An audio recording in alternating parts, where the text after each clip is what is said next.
ধান্দাটা কার কাছে করি কেউ তো বুঝতে পারছি সব তো চালাক। রাশেদ মামুরে ফোন দিতে হইব। হ্যালো মামু। হ্যালো মামু, ফোন দিছিলাম যে আইতাম একটু বাড়িত। আই বলুন আমি আল্লাহ ভাই তুমি এলাই বাড়িত না? আচ্ছা তাও আমি আইতেছি। আইন ফুটি মজা করাম না বা বাড়ি খালি আই বলুন। হ্যাঁ আসসালামু আলাইকুম মামা। বাড়ি খালি কেউ নাই। এইটাই তো মামা আইসি আজকে। খাবার দাবার রান্না বান্না করে লাগবো, কিছু রান্না আমি নিজেই। ফ্রিজে সব কিছু আছে। আচ্ছা অসুবিধা নেই। অনেক না কম না বেশি। আমি মামার লিখে আনছিলাম কে বলে আজকে বলে কি কালো বলে কি বলে হইব পয়লা বৈশাখ। আমার মামি লিখে আনছি।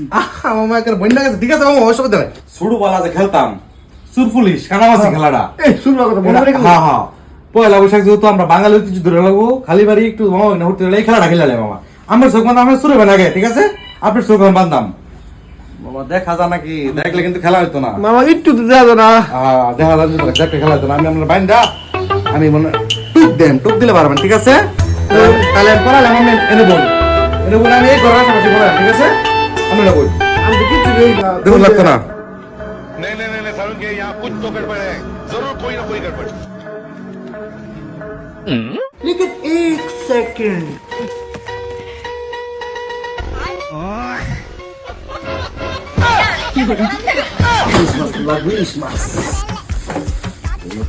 কাটা মাছ আমার নাই লইলে, ঠিক আছে?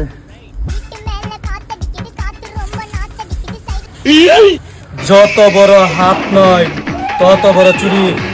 তাও আবার আমার বাড়িতে হারাম দাদা গুলি করে দিতে।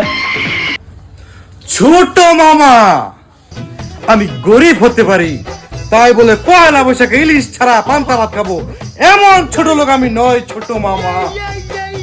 ইলিশ ছেড়ে দে শয়তান, তুই পাঙ্গাস পাবি তবু ইলিশ পাবি না।